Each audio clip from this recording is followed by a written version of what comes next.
All right, so today we're diving into something that you flagged is super interesting, and I've got to say I'm pretty fascinated by it too. The Indian economy, it's making headlines, it's hitting these major milestones, but it's also facing some pretty serious headwinds, and it feels like a bit of a paradox, right? Yeah, it really is. I mean, India just overtook the UK to become the world's fifth largest economy by GDP, which is a massive achievement, no question. But at the same time, you have, you know, a huge portion of the population still struggling to make ends meet. So it's a strange situation. So it's like this massive ship, powering ahead full steam, Yeah. but not all the passengers are enjoying the ride, so to speak. That's a great analogy. Yeah, I mean, GDP, while an important indicator, it doesn't tell the whole story. It reflects the size of the economic pie, as they say, but not how it's sliced per capita. Income in India remains low compared to other major economies. Okay, so we've got to look beyond the headlines then and really kind of dig into what factors are contributing to this gap between, the overall growth and individual prosperity. Absolutely. One of the biggest factors is the informal sector, which is massive. We're talking about 80% of the workforce operating in this informal space. And because it's largely unregulated, it lacks the structure and support systems you see in the formal economy. Things like limited access to Social Security, inconsistent wages, and lower productivity overall. Yeah, it's like building a house on a shaky foundation, right? You need to Yeah. strengthen that base for the whole structure to be stable. Exactly. The informal sector is a double-edged sword. It provides livelihoods for millions, but also limits overall economic development. And I imagine infrastructure plays a role too, right? Yeah. I remember reading about bottlenecks in transportation power and digital connectivity, especially in rural areas. Absolutely. It's like trying to run a race with weights tied to your ankles. Businesses can't thrive without reliable infrastructure. And this is particularly true in rural India, which is home to a large part of the population and a significant chunk of the agricultural sector. Speaking of agriculture, it's often seen as the backbone of the Indian economy. How does it fit into this picture of modernization and growth? Agriculture is vital, no question, but it needs a serious upgrade. It's not just about producing more, it's about doing it smarter and more sustainably. Think precision irrigation, data-driven crop management, and even AI-powered solutions. Hold on, AI in agriculture. What does that actually look like in practice? Imagine drones surveying fields, sensors monitoring soil health, and algorithms optimizing resource use. That's the potential we're talking about. It's about empowering farmers with technology and ensuring food security for a growing population. Okay, so we've got a lot to unpack here. hmm We've touched on the limitations of GDP as a sole indicator, the complexities of the informal sector, infrastructure hurdles, and the need to modernize agriculture. What about India's global ambitions, specifically in manufacturing? There's been a lot of talk about India becoming a global manufacturing hub.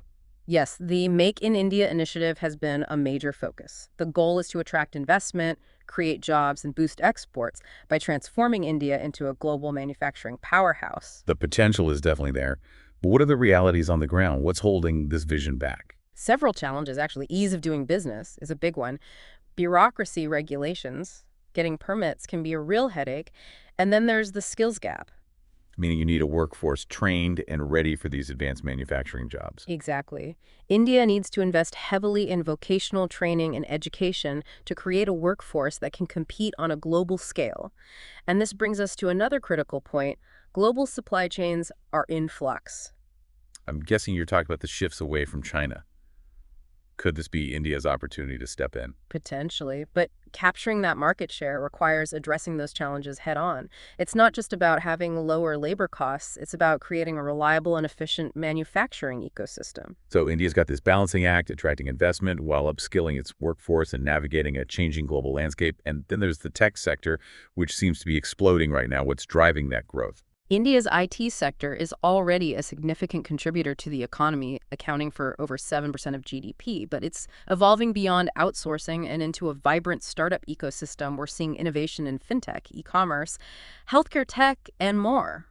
It feels like every other week there's a new Indian startup making headlines with a billion-dollar valuation. But to really compete on a global level, is there more to it than just app development? Absolutely. To truly be a global leader in tech, India needs to double down on deep tech. Think artificial intelligence, machine learning, blockchain, and quantum computing. It's like building a rocket, but you need the right fuel to reach orbit. Deep tech is that fuel. Exactly. Fostering deep tech innovation will be key for India to not just participate in the global tech landscape, but to shape it. Well, we've covered a lot of ground here, from the complexities of GDP growth to the challenges of the informal sector infrastructure, bottlenecks, modernizing agriculture, manufacturing ambitions, and this exciting tech boom. And I know there's more to this story, right? What about energy and sustainability? You're right, we can't ignore the elephant in the room. India is balancing rapid growth with the urgent need for a more sustainable future. It's a global issue, but with India's population and industrial ambitions particularly acute there. How is India approaching this challenge? They've made impressive strides in renewable energy, particularly solar and wind. India is now one of the top renewable energy producers in the world, but the transition to a truly green economy requires more than just building solar farms. So what else needs to happen? It's about policy changes, incentivizing clean energy adoption, promoting energy efficiency, and fostering innovation in the renewable energy sector. And it's about finding ways to support industrial growth while minimizing environmental impact. Okay, so we've got this complex picture emerging. We've got the sheer size of the Indian economy, the challenges of ensuring individual prosperity, the need to modernize agriculture, the push for global manufacturing dominance, the booming tech sector, and this incredibly important focus on energy and sustainability. What else is crucial to understanding this economic powerhouse? The financial sector, it's the lifeblood of any modern economy. And in India, it's a fascinating blend of traditional institutions and cutting-edge fintech innovations. Right, let's dig into that next. India's financial system is really a fascinating mix. You have these long-standing institutions like the big banks and then this whole wave of fintech that's disrupting everything. Yeah, it's almost like a clash of the titans, right? Old school banking versus the Silicon Valley mindset. How does that actually play out on the ground? It's less of a clash and more of a fusion, actually. I mean, think of it this way. You have a farmer in a rural village using a mobile app to secure a microloan for his crops, while at the same time you have a tech entrepreneur in Bangalore pitching their startup to a global VC firm through a video call. They're both part of the same financial ecosystem. So it's really about access and opportunity on a whole new level. Let's break it down a bit. What's the role of traditional banks in all of this? They seem like the foundation of any financial system. Banks are the backbone, providing the core services, lending, deposits, payment processing, but even they are undergoing a massive transformation. What's driving that change? Is it purely the rise of digital, or is there something more to it? It's a few things. Digital banking is huge. Of course, people want convenience, they want mobile access, but there's also a big government push for financial inclusion, aiming to bring banking services to everyone, especially in rural areas. So bridging the gap between those who have access and those who don't. Exactly. And technology is really the key to making that happen. It's allowing for solutions that were just unthinkable even a decade ago. Okay, so technology is a common thread here. And you mentioned fintech. What exactly falls under that umbrella? Fintech is basically any technology that innovates financial services. So think mobile payment apps, peer-to-peer lending platforms, online investment tools, even AI-powered financial advisors. Well, AI giving financial advice, that's a whole other conversation. Yeah. But seriously, this level of access and convenience seems like a game changer for everyday people. Fintech is revolutionizing how people manage their finances, save, invest, access credit. It's empowering individuals in a way we haven't seen before. But with all this innovation, all this rapid change, are there risks involved? What could go wrong? There are always risks when you're talking about technology and finance. Cybersecurity is a major concern. Data breaches, fraud. These are real threats that need to be addressed. And then there's the challenge of regulating this rapidly evolving landscape. Right. Find that balance between encouraging innovation and keeping things safe and stable. Exactly. Regulators need to be nimble to keep pace with these advancements while also protecting consumers and preventing systemic risks. It sounds like India's got quite the tightrope walk ahead, but is there a sense of optimism overall? Can they pull it off?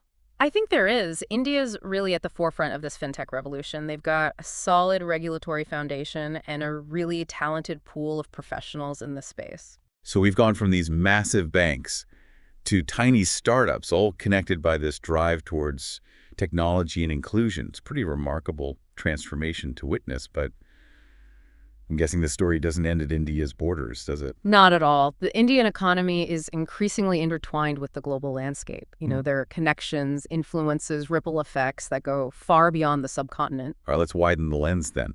What's India's role on the global stage, and how is that impacting its economic trajectory? So we've really dug deep into India's, internal economic landscape. We've talked about the challenges, the innovations, the sheer scale of it all. But now I think it's time to zoom out and look at the global picture.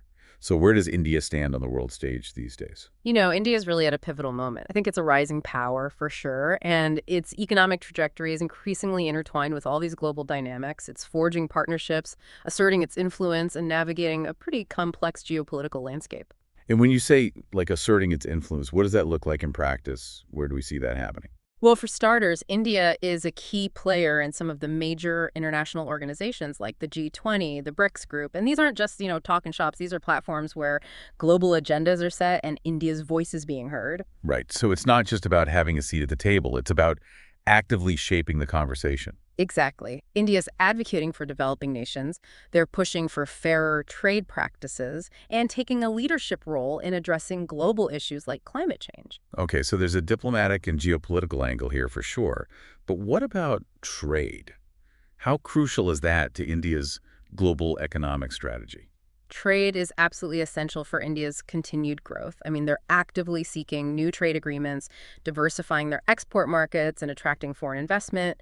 It's all about opening up to the world, building connections, and creating a more interconnected global economy. And that brings us to, I think, the big G word, globalization. It's been the double-edged sword for many countries. How has it impacted India? It's been a mixed bag, to be honest. On one hand, globalization has opened up incredible opportunities for India, new markets for their goods and services, access to foreign investment. It's been a catalyst for technological advancement. So a driver of growth and modernization. Absolutely. But there are downsides, too. Increased competition from these global players has put pressure on some domestic industries, and the influx of cheaper imports has sometimes hurt local producers. It's that classic balancing act, right? Embracing the benefits of a globalized world while also protecting your own interests. Exactly. Finding that balance is crucial for India to really harness the power of globalization without being overwhelmed by it. So we've talked about international organizations, trade, the complexities of globalization, but there's a human element to all this too, right? What about the role of the Indian diaspora? Ah, yes. The diaspora is a huge part of the story. We're talking about millions of Indians living and working all over the world, and they contribute to India's economy in so many ways through remittances, investments, and knowledge transfer. It's like this incredible network, right? Yeah. Connecting India to the global community. Precisely. And it's a testament to India's talent, resilience, and entrepreneurial spirit. This diaspora has played a significant role in building bridges and fostering connections on a global scale. So as we kind of wrap up this deep dive, I keep coming back to this idea of India at a crossroads. Yeah. You've got this incredible growth story, but also these massive challenges and all of this playing out on a global stage. What's the key takeaway you want listeners to walk away with? I think the takeaway is this: the Indian economy is a force to be reckoned with. It's dynamic, it's complex, it's full of contradictions. It's a story of resilience, transformation, and immense potential, but it's also a story that's still being written. So what does the next chapter hold for India? What's on the horizon?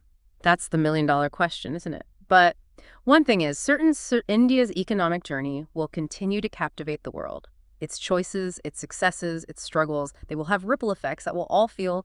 It's a story that's relevant to all of us, no matter where we are in the world. And on that note, I want to thank you for taking us on this incredible deep dive. It's been fascinating, eye-opening, and honestly a bit humbling to see the scale of what India is dealing with. It's been my pleasure. And remember, this is just the beginning. The real learning happens when you continue exploring, connecting the dots, and drawing your own conclusions. So to our listeners, we encourage you to keep digging, keep asking questions, and stay curious about the Indian economy. It's a story that's far from over.